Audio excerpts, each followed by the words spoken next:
The compact crossover class includes everything from the Nissan Juke to the Skoda Yeti, and now they've been joined by this. It's the new Mazda CX-3.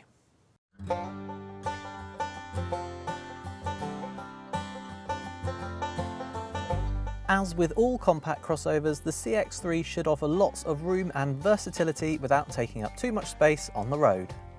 So, despite its chunky and dare I say even quite handsome styling, it actually sits on the platform of the Mazda 2 Super Mini, only it's longer, wider and taller. Even so, space here in the back is pretty limited. The door openings themselves are quite narrow, and as you can see, I've got my knees up against the seat here. I'm 5'11", this driver's seat's set for me, so it's not brilliant. Headroom is fine, but this middle seat is narrow, and also there's this big old lump in the floor that you need to straddle. All in all, it's not that great. At 350 litres, the boot is usefully bigger than a Mazda 2's, if not a match for a Skoda Yeti. But all models come with a false floor that you can move to divide boot space and create a flat loading lip. Mazda wants you to see the CX-3 as a premium offering, so it's vital that it impresses here in the front. For the most part, it's been pretty successful. There are some nice little design touches like this leather padding on the dash here and these funky little air vents. And whilst some of the materials are a bit hard to the touch, like the top of the dash, they're also nicely finished. They've got a nice texture on them, so they don't actually look cheap at all. There's also a big glove box and lots of cubby holes, plus Mazda's 7-inch touchscreen is one of the best around, with well laid out menus and a BMW iDrive-like secondary controller.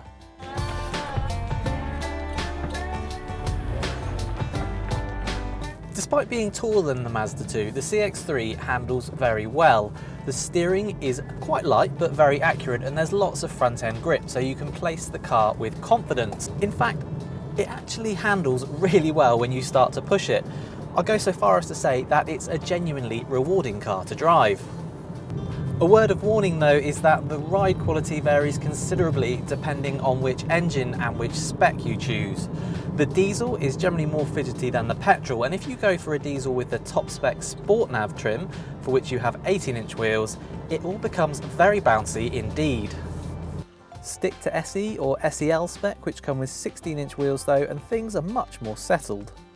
Mazda's 1.5 litre diesel engine isn't bad in terms of refinement, although with just 105 horsepower it is quite slow. This 2 litre petrol model is the better option as far as we're concerned.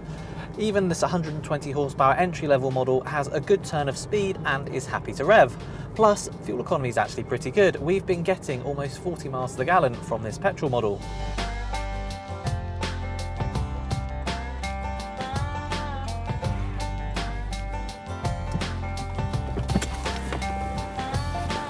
There's also a higher powered version of this petrol engine with 150 horsepower, but in order to have it you have to have top spec trim, an automatic gearbox and four-wheel drive, at which point the CX-3 just becomes too expensive. In fact, cost is one of our main bugbears with this particular Mazda, because while all models are well equipped, the entry-level version is still about £4,000 more expensive than the cheapest Nissan Juke.